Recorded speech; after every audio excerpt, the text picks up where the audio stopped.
to Danalu but stopped when crossing to Alibi. If we park her, we should keep quiet. There's an officer that's hunting the boy, said Scud. Keep who? We shouldn't let him serve the bat, said Lutterford. What does it look like? I've put a pill in the blankets to make it look like I'm asleep, said Uku.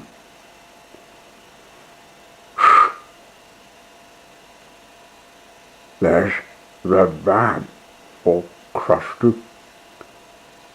The foster van came into sight again looking for Uku, but stopped to meet the officer. Did you find that boy from the jungle? Questioned an officer. There's no way we could find him. He's vanished completely. The computer says he's from a village in India, but we took all we got, said the driver. Keep looking then, said the officer. We left to Houndstone.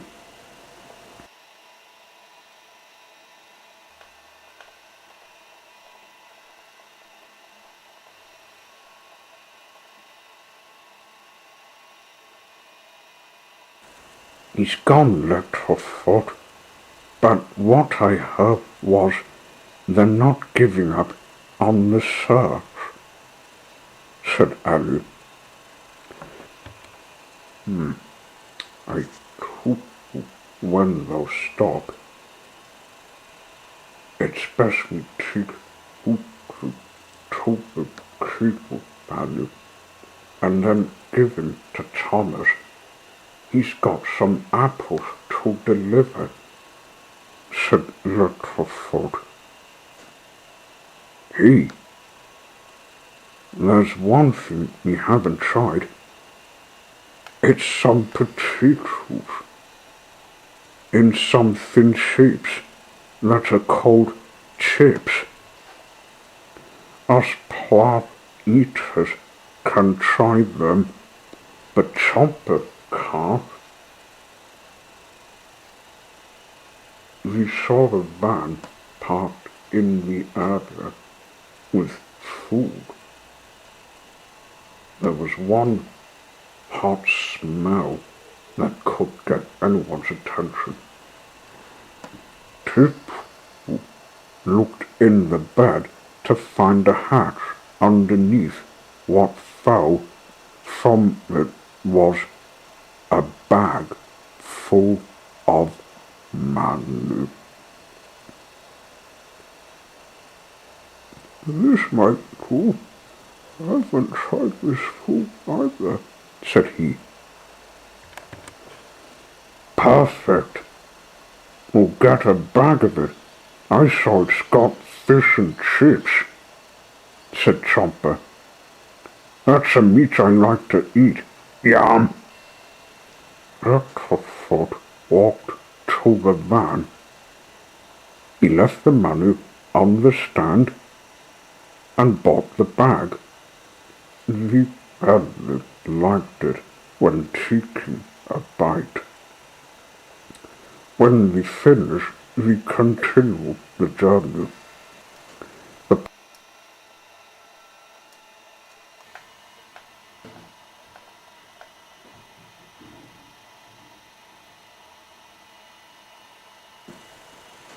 The bus came to Sorrel, but when we stopped again, we saw the man waving them to stop.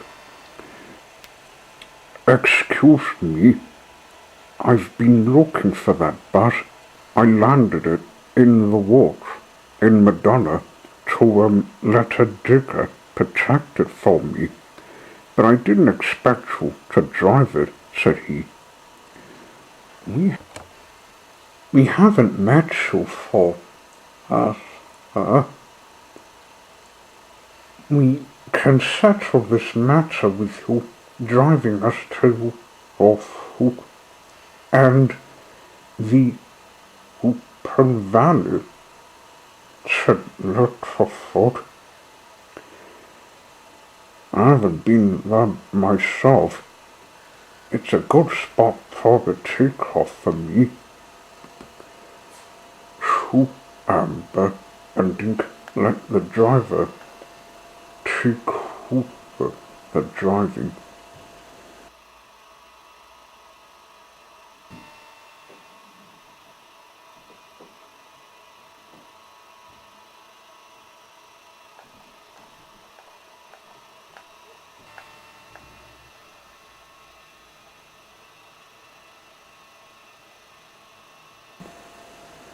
As they entered Orford, they spotted the Foster van parked at the petrol station. I've got a way to get us through. I've got a lever to get the bus invisible, said the driver. He pulled the lever, which did the trick. They were pleased the Foster van didn't even notice when they turned visible again, being far. That's done the trick. It would have been better if I'd burnt their tires off, said Chomper. If it was empty, the cab.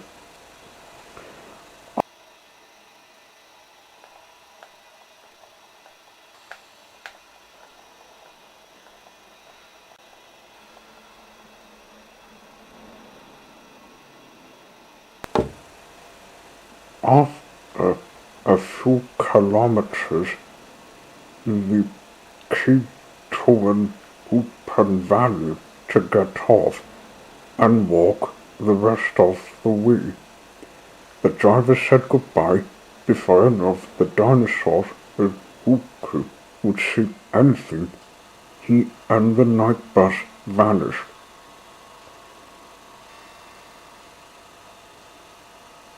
What's the next thing to do on this walk through the Cable Valley? Asked Annie. We follow you just by walking beside it, said Littleford. There's one small problem.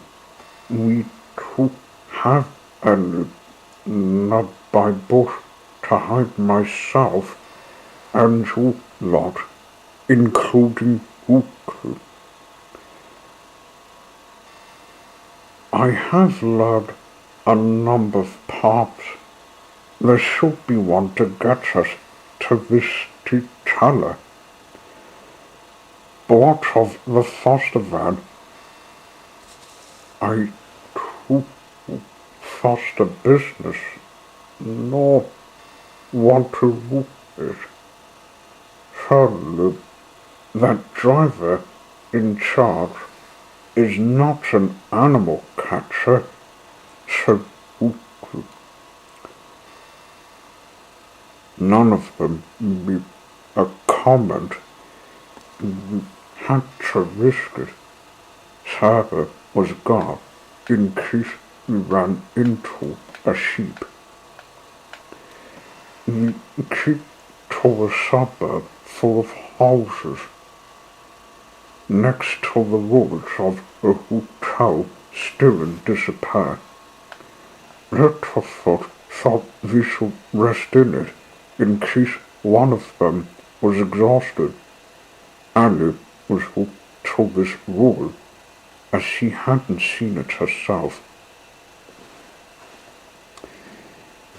We might think of what to do with the Foster van. I believe it's gonna find where we live in, said Dink. think so too. We can't be seen from it. What we need is a truck, or the minis, said Scott. Oh, Andrew, you're back. Huh? What is it? Asked Andrew.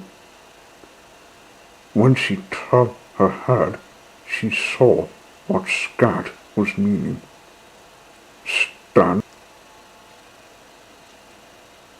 Standing in front of them was a 6-foot-long koala. She kept crawling toward the wall.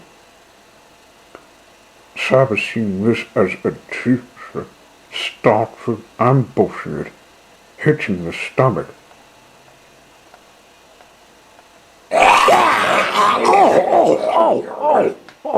Oh, crikey, Oopsie feet. Watch the horn. White Hoop Hoop, watch where you tread. The rest of the dinosaurs walked up to see. Hey, Hoop, Hoop, Anna. I hope you're not giving us trouble, said Littlefoot. Who might you be? I'm Australia's big lizard who eats eggs. I'm called Anna. You're one of those prehistoric lizards we replaced. I thought you were extinct.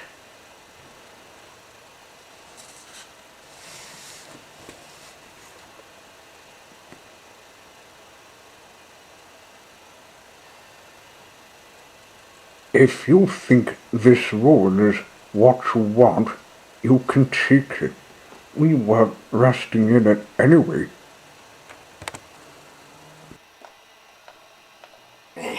I don't want that teeth.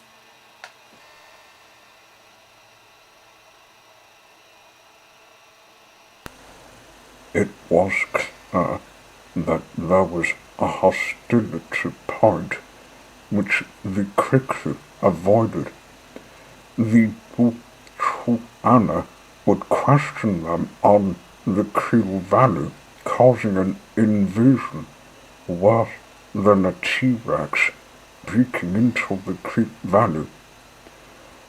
Once she was in the building, they crept away, not wishing to stop. They climbed up the hill to the bottom middle village of Queenstown. It all seemed quiet. Not a single car was on its number of drives. When passing through it, Flapper, who was looking back at where they walked from, had a panic of screaming.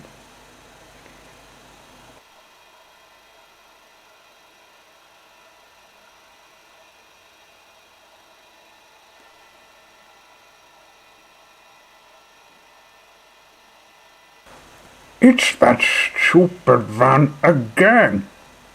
It hasn't spotted us yet, but we should hide somewhere in this village, he shrieked. Where's Eddie when we need him? Said Scott. Guys, look, there's Thomas. He's got coaches.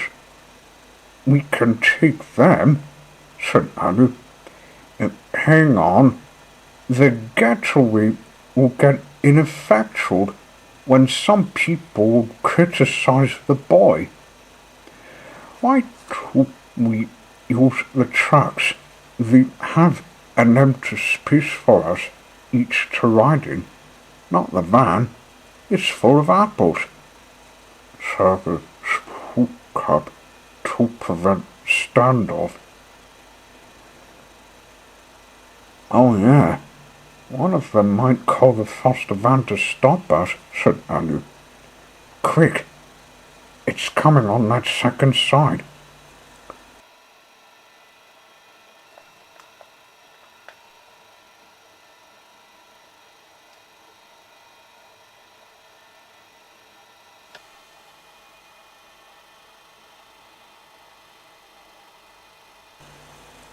Thomas, watching from his tree, heard everything. He whooped his friends were in trouble. Oh, whoop. He had Annie and Clarabelle uncoupled the troop to take Cooper and let them board his trucks.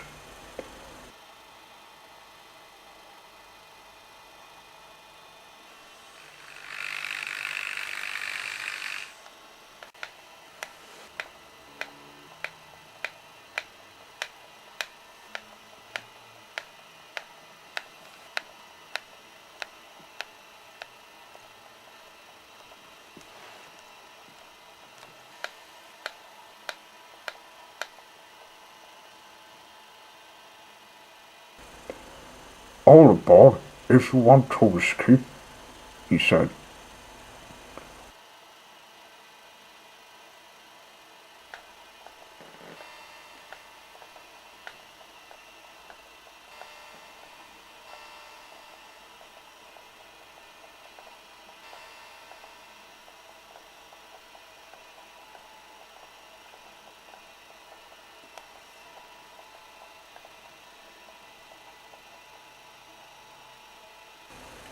Once the dinosaurs on board, they left the station just in time to avoid the lights, nearly hitting them.